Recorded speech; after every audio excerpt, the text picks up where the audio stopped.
আসসালামু আলাইকুম, স্বাগত এনএনটিভি রাতের সংবাদে। আপনাদের সঙ্গে আছে আমি খাদিজা পপি। শুরুতেই সংবাদ শিরোনাম।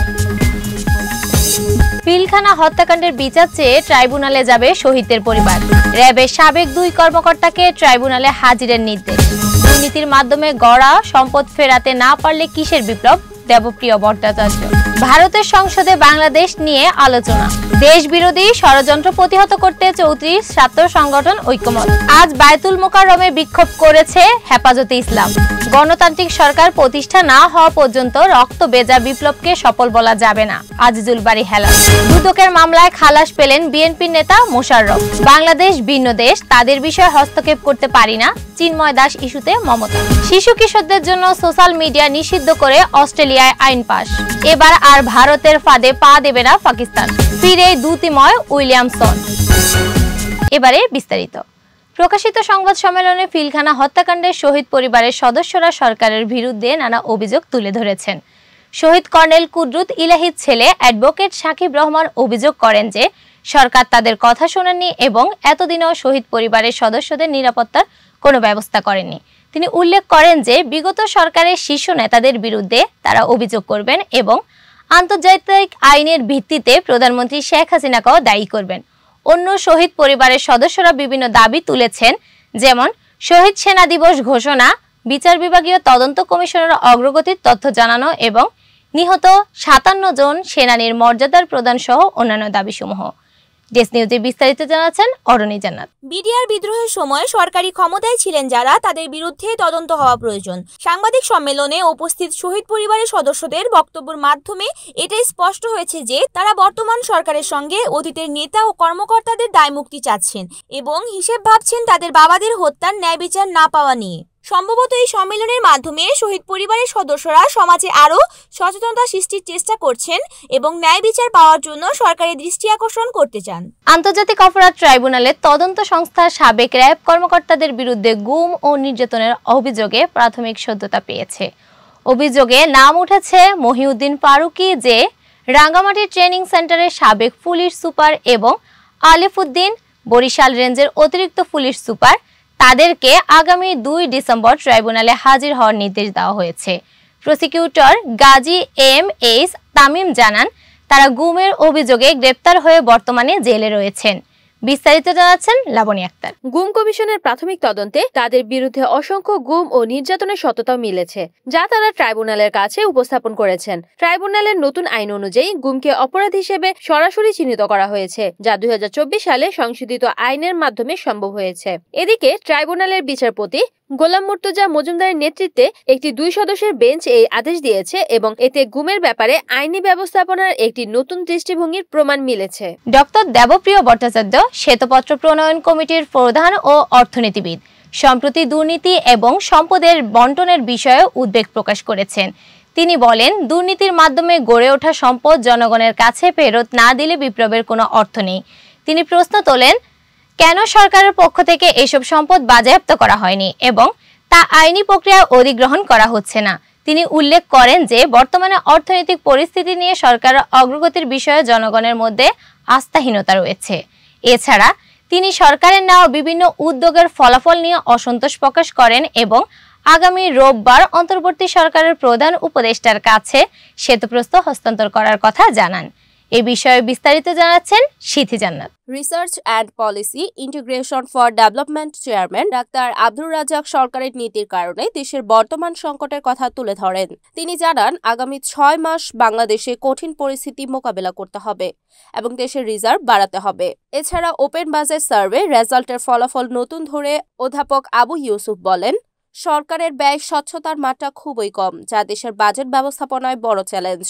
এই নিয়ে অনুষ্ঠিত অনুষ্ঠানে আরও বক্তৃতা দেন, বিভিন্ন বিশিষ্ট কথা বলেন এবং সরকারকে বাজেট বাস্তবায়নে কার্যকরী পদক্ষেপ নিতে আহ্বান জানান। বাংলাদেশের সাম্প্রতিক ঘটনাবলী ও সংখ্যালঘু হিন্দুদের পরিস্থিতি নিয়ে ভারত সরকারের উদ্বেগ এবং আলোচনা কেন্দ্রীয় সরকারের আওতাধীন একটি গুরুত্বপূর্ণ বিষয় হয়ে দাঁড়িয়েছে।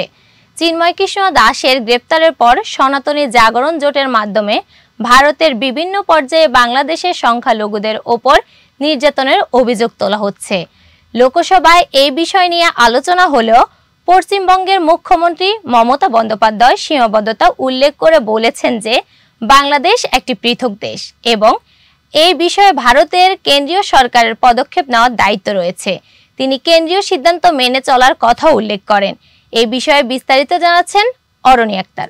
ভারতীয় পররাষ্ট্র প্রতিমন্ত্রী ও বাংলাদেশ হিন্দু মন্দির ও প্রতিমা ভাঙচুরের ঘটনায় উদ্বেগ প্রকাশ করেছেন এবং বাংলাদেশের সরকারকে সংখ্যালঘুদের নিরাপত্তা নিশ্চিত করতে আহ্বান জানিয়েছেন। এই পরিপ্রেক্ষিতে বিষয়টি আন্তর্জাতিক মিডিয়া ও রাজনৈতিক মহলে সমালোচনার কেন্দ্রবিন্দুতে এসেছে।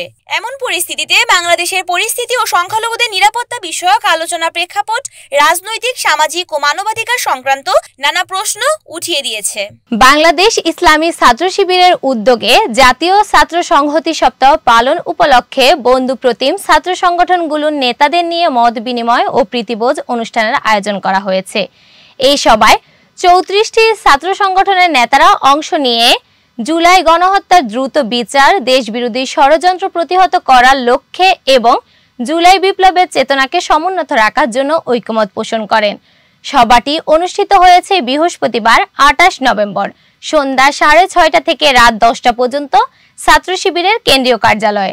সভাপতিত্ব করেন সংগঠনের কেন্দ্রীয় সভাপতি মঞ্জুরুল ইসলাম এবং সঞ্চালনা করেন দপ্তর সম্পাদক নুরুল ইসলাম। এ বিষয়ে বিস্তারিত জানাচ্ছেন লাবণী আক্তার। সভায় গণহত্যার ন্যায় বিচারের প্রক্রিয়া ত্বরান্বিত করতে বিভিন্ন কার্যকরী পদক্ষেপ নিয়ে আলোচনা হয়। বাংলাদেশের রাজনৈতিক পরিস্থিতি ও ছাত্র রাজনীতি নিয়ে আলোচনা চলাকালে মঞ্জুরুল ইসলাম বলেন, ছাত্র সমাজকে ঐক্যবদ্ধ হয়ে দেশের উন্নয়ন ও আইন শৃঙ্খলা বজায় রাখতে ইতিবাচক ভূমিকা রাখতে হবে। অনুষ্ঠানে অংশগ্রহণকারী নেতারা ফ্যাসিবাদ পরবর্তী ছাত্র রাজনীতির গতি প্রকৃতি নিয়েও আলোচনা করেন। সভায় অংশগ্রহণকারীদের মধ্যে নানা ছাত্র সংগঠনের নেতারা ছিলেন, যারা দেশে রাজনৈতিক স্থিতিশীলতা ও উন্নয়নের পক্ষে মত প্রকাশ করেন। হেফাজত ইসলামী ঢাকা মহানগর আজ শুক্রবার 29 নভেম্বর জুমার নামাজের পর বায়তুল মোকাররমের উত্তর গেটে বিক্ষোভ সমাবেশের ডাক দিয়েছে। এই বিক্ষোভের উদ্দেশ্য হলো ইসকনকে নিষিদ্ধ করার দাবি এবং চট্টগ্রামের তরুণ আইনজীবী সাইফুল ইসলাম আলিফ হত্যার প্রতিবাদ। বৃহস্পতিবার 28 নভেম্বর জামিয়া রহমানিয়া আরাবিয়া মোহাম্মদপুরে হেফাজতের এক বৈঠকে এই সিদ্ধান্ত নেওয়া হয়। এখানে সভাপতির দায়িত্ব পালন করেন মাওলানা জুনায়েদ আল হাবিব। বৈঠকে নেতৃবৃন্দ অভিযোগ করেন যে বিস্তারিত জানাচ্ছেন সিথি জান্নাত। দেশের কিছু পরাজিত শক্তি ধরনের হিন্দুদের কিছু অংশকে ব্যবহার করে চলছে বিশৃঙ্খলা সৃষ্টি করার চেষ্টা। তারা বলেন, সাইফুল ইসলাম আলিফের হত্যাকাণ্ড গৃহযুদ্ধ সৃষ্টির একটি অপপ্রয়াস। বিক্ষোভ সমাবেশের ঘোষণা দেওয়ার পাশাপাশি নেতারা দেশের জনগণকে সতর্ক থাকতে এবং সাম্প্রদায়িক উস্কানির ফাঁদে পা না দেওয়ার আহ্বান জানিয়েছেন। বৈঠকে উপস্থিত ছিলেন উল্লেখযোগ্য হেফাজতের নেতারা, যার মধ্যে মাওলানা মাহফুজুল হক, মাওলানা মহিউদ্দিন রাব্বানী এবং মাওলানা মামুনুল হক উপস্থিত ছিলেন। বিএনপি জাতীয় নির্বাহী কমিটির তথ্য বিষয়ক সম্পাদক আজিজুল বারী হেলাল তার বক্তব্যে নির্বাচনের গুরুত্ব এবং বর্তমান রাজনৈতিক পরিস্থিতি সম্পর্কে বক্তব্য দেন। তিনি বলেন, নির্বাচন হলো সমস্যা সমাধানের একটি পথ এবং বিএনপি নেতাকর্মীদের স্থানীয় ও কেন্দ্রীয় স্তরে আন্দোলন চালিয়ে যেতে হবে ততক্ষণ পর্যন্ত যতক্ষণ জনগণের ভোটাধিকার নিশ্চিত না হচ্ছে। স্বৈরাচারী শাসনের বিরুদ্ধে জনগণের আন্দোলনের প্রয়োজনীয়তা তুলে ধরেন হেলাল। তিনি উল্লেখ করেন, দেশের যুব সমাজের ভোট দেওয়ার অধিকার থেকে বঞ্চিত হওয়ার কথা এবং তাদের ভবিষ্যৎ নিয়ে উদ্বেগ প্রকাশ করেন।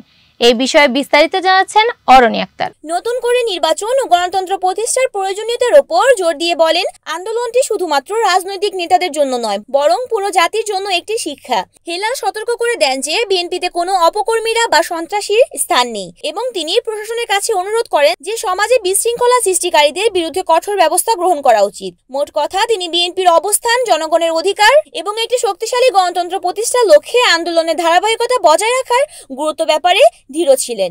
দুর্নীতি দমন কমিশন দুদক দায়ের করা মামলায় বিএনপির স্থায়ী কমিটির সদস্য এবং সাবেক স্বাস্থ্যমন্ত্রী ডক্টর খন্দকার মোশাররফ হোসেনকে খালাস দেওয়ার খবরটি আদালতে গতকালকে রায়কে কেন্দ্র করে এসেছে। আদালত থেকে জানা গেছে, মোশাররফের ছেলে এবং স্বাস্থ্য অধিদপ্তরের সাবেক লাইন ডিরেক্টর ডাক্তার মাহবুবুর রহমানও খালাস পেয়েছেন। বিচারক আবুল কাশেম বৃহস্পতিবার 28 নভেম্বর মামলার অভিযোগ প্রমাণিত না হওয়া সাপেক্ষে এই রায় প্রদান করেন।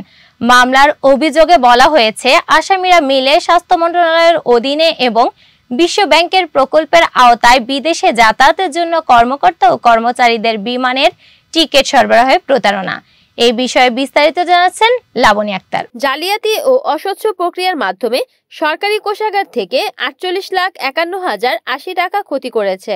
এই ঘটনায় 2008 সালে 1 সেপ্টেম্বর দুদকের উপপরিচালক লুৎফর রহমান মামলা করেন এবং 2017 সালের 12 এপ্রিল মামলার তদন্ত কর্মকর্তা চার্জশিট দাখিল করেন। পরে 2018 সালের 30 জুলাই মামলার কার্যক্রম শুরু হয়। আদালতের এই রায় বিএনপির জন্য একটি বড় জয় মনে করা হচ্ছে, যদিও মামলার বিবরণী ও বিষয়টির রাজনৈতিক প্রভাব নিয়েও আলোচনা চলছে। মমতা বন্দ্যোপাধ্যায়ের মন্তব্য এবং ভারত সরকারের উদ্বেগ বাংলাদেশের ধর্মীয় সংখ্যালঘুদের নিরাপত্তা সমস্যা নিয়ে উভয় দেশের মধ্যে চলমান রাজনৈতিক টানাপোড়েনের প্রেক্ষাপটে গুরুত্বপূর্ণ। মমতা সরাসরি মন্তব্য করতে অনিচ্ছুক হলেও তিনি এই সমস্যাটিকে কেন্দ্রীয় সরকারের বিষয় হিসেবে চিহ্নিত করেছেন এবং বলেছেন যে বাংলাদেশ একটি ভিন্ন দেশ এবং ভারত সরকারই এটি দেখবে। এদিকে ভারতের পররাষ্ট্রমন্ত্রী এস জয়শঙ্করের প্রধানমন্ত্রী নরেন্দ্র মোদীর সঙ্গে বৈঠকে বাংলাদেশের হিন্দু মন্দির ও প্রতিমা ভাঙচুরের ঘটনাগুলি নিয়ে আলোচনা হয়েছে। এই বিষয়ে বিস্তারিত জানাচ্ছেন সিথি জান্নাত। এই বৈঠকে তারা নিরাপত্তাহীনতা এবং সম্প্রতি ঘটে যাওয়া বেশ কয়েকটি ঘটনা উল্লেখ করেন। রাজনৈতিক দৃশ্যপটে ফ্যাসিস্ট হাসিনা সরকারের পতনের পর থেকে বাংলাদেশ ও ভারতের সম্পর্কের মধ্যে উত্তেজনা বেড়েছে। চিন্ময় কৃষ্ণ দাস ব্রহ্মচারীর গ্রেফতার এবং তা নিয়ে উভয় দেশের মধ্যে তীব্র প্রতিক্রিয়া দেখা গেছে। সব মিলিয়ে বাংলাদেশের ধর্মীয় সংখ্যালঘুদের নিরাপত্তা এবং ওই অঞ্চলের শান্তি প্রতিষ্ঠার লক্ষ্যে উভয় দেশের সরকারগুলোর মধ্যে সম্পর্ক জোরদার করা খুবই গুরুত্বপূর্ণ। অস্ট্রেলিয়া সিনেটে 16 বছরের কম বয়সী শিশু কিশোরদের জন্য সামাজিক যোগাযোগ মাধ্যম ব্যবহার নিষিদ্ধ করার একটি প্রস্তাব পাশ হয়েছে। এই প্রস্তাবটি 28 নভেম্বর বৃহস্পতিবার পাশ হয় এবং এতে পক্ষে 34টি ভোট পড়ে এবং বিপক্ষে পড়ে 19টি ভোট। প্রস্তাবটি এখন অস্ট্রেলিয়ার পার্লামেন্টের নিম্ন কক্ষে প্রতিনিধি পরিষদে পাঠানো হবে, যেখানে সরকারের সংখ্যাগরিষ্ঠতা অবস্থান করছে, তাই সেখানে পাশ হওয়ার সম্ভাবনা রয়েছে। প্রস্তাবটির নাম the social media minimum age এবং এটি আগামী বছরের জানুয়ারি মাস থেকে পরীক্ষামূলকভাবে কার্যকর হবে। 1 বছরের মধ্যে নিষেধাজ্ঞা কার্যকর করা হবে। এই বিষয়ে বিস্তারিত জানাচ্ছেন অরণি আক্তার। অস্ট্রেলিয়ার প্রধানমন্ত্রী অ্যান্থনি আলবানিজ বলেছেন, এই আইনটি শিশুর ক্ষতিকর সামাজিক যোগাযোগ মাধ্যম থেকে রক্ষার জন্য জরুরি। অনেক বাবা মা এ মতকে সমর্থন জানিয়েছেন। প্রস্তাবটি আইনে পরিণত হলে ইনস্টাগ্রাম, ফেসবুক এবং টিকটকের মতো প্ল্যাটফর্মগুলো 16 বছরের কম বয়সীদের ব্যবহারের বন্ধে পদক্ষেপ নিতে বাধ্য হবে। না হলে প্রযুক্তি কোম্পানিগুলোকে $3,20,00,000 পর্যন্ত জরিমানা দিতে হতে পারে। এবারে খেলা সংবাদ। পাকিস্তানে 2025 সালের চ্যাম্পিয়ন্স ট্রফি আয়োজন নিয়ে বর্তমানে অনেক আলোচনা হচ্ছে। Pakistan cricket board PCB chairman Mohsin নাকবির মন্তব্যের মাধ্যমে বিষয়টি পরিষ্কার হয়েছে যে তারা যে পরিস্থিতি সামনে এসেছে তাতে পাকিস্তান ক্রিকেটের স্বার্থ রক্ষা করাই তাদের মূল লক্ষ্যের অঙ্গীকার। ভারত সরকার পাকিস্তানে ক্রিকেট খেলতে ভারতীয় দলের অনুমতি না দেওয়ায় এই ট্রফির আয়োজন নিয়ে সৃষ্ট সমস্যাটির প্রতি ইঙ্গিত করেছেন। নাকবি জানান, পাকিস্তান নিজেদের অবস্থান থেকে সরবে না এবং হাইব্রিড মডেল গ্রহণ করবে না, যেখানে বেশিরভাগ ম্যাচ পাকিস্তানে হবে কিন্তু কিছু ম্যাচ অন্য দেশে আয়োজন করা হবে। পিসিবি চেয়ারম্যান আরও বলেন, যা কিছুই ঘটুক সেটা সমতার ভিত্তিতে হতে হবে। তার মতে এই বিষয়ে বিস্তারিত জানাচ্ছেন লাবণী আক্তার। পাকিস্তানকে একটি লিখিত আপত্তির মাধ্যমে জানাতে হবে, যা এখনো ভারত করেনি। এখন আইসিসির মধ্যে ভরসা রাখার চেষ্টা করা হচ্ছে, যা তারা সঠিকভাবে সিদ্ধান্ত গ্রহণ করবেন। নাকভি নিশ্চিত করেছেন যে কোনো সিদ্ধান্ত পাকিস্তান সরকারের সামনে উপস্থাপন করা হবে। পাকিস্তানের জন্য এ ধরনের কঠিন পরিস্থিতিতে তারা তাদের ক্রিকেটে সর্বোচ্চ অর্জন করতে চায় এবং যে কোনো অর্থনৈতিক কারণে সত্য বিক্রির প্রশ্নে তারা একেবারেই আপোষ করবে না। এজন্য পিসিবি পরিষ্কারভাবে তাদের অভিমত প্রকাশ করেছে এবং ভবিষ্যতে এই বিষয়ে আলোচনা অব্যাহত থাকবে। ক্রাইস্টচার্চে প্রথম টেস্টের প্রথম দিন ছিল কিউইদের জন্য মিশ্র ফলাফল, তবে দুর্দান্ত প্রদর্শনের জন্য অসংখ্য প্রশংসা পেতে প্রস্তুত রইলেন নিউজিল্যান্ডের অধিনায়ক কেন উইলিয়ামসন। শুরুতে ধাক্কা খাওয়ার পর তিনি দলের জন্য গুরুত্বপূর্ণ ভূমিকা পালন করেন, যা নিউজিল্যান্ডকে বিপদ থেকে বের করে এনে কিছুটা স্থিতিশীলতা দেয়। প্রথম দিন শেষে নিউজিল্যান্ড 8 উইকেটে 319 রান সংগ্রহ করেছে, যেখানে উইলিয়ামসন ঐতিহাসিক 33তম সেঞ্চুরির প্রান্তে দাঁড়িয়ে ফেরেন 93 রানে। তার অসাধারণ ব্যাটিংয়ে প্রমাণিত হয় যে তিনি এখনো দলের জন্য কতটা গুরুত্বপূর্ণ। যদিও প্রথম উইকেট হারানোর পর উইলিয়ামসন এবং ল্যাথাম একটি শক্তিশালী পার্টনারশিপ গড়ে তোলেন, তবুও বসিরের আক্রমণের মূলভাবে মিডল অর্ডার ভেঙে পড়ে এবং ইংল্যান্ডকে ম্যাচে রাখে। এই বিষয়ে বিস্তারিত জানাচ্ছেন সিথি জান্নাত। ইংল্যান্ডের অফ স্পিনার শোয়েব বশির দুর্দান্ত স্পেল এবং ৬৯ রানে ৪ উইকেট নেওয়া পালন করে নিউজিল্যান্ডের ব্যাটিংকে চাপের মধ্যে ফেলে দেন। দ্বিতীয় দিনেও গ্লেন ফিলিপসের ওপর নির্ভর করে নিউজিল্যান্ড যেন তাদের ইনিংসকে মজবুত করার দিকে এগিয়ে যাবে, কারণ তিনি ক্রিজে আছেন এবং দলের রানকে আরও বাড়ানোর জন্য প্রস্তুত। ৫৮ বলে ৪১ রান করা ফিলিপসের জন্য দ্বিতীয় দিনে এটি হতে পারে একটি সুযোগ। এই টেস্টে দুই দলের জন্য এখনো অনেক কিছু আছে এবং দ্বিতীয় দিনের প্রতিযোগিতা আকর্ষণীয় হতে পারে। এই ছিল রাতের সংবাদে। এতক্ষণ সঙ্গে থাকার জন্য ধন্যবাদ।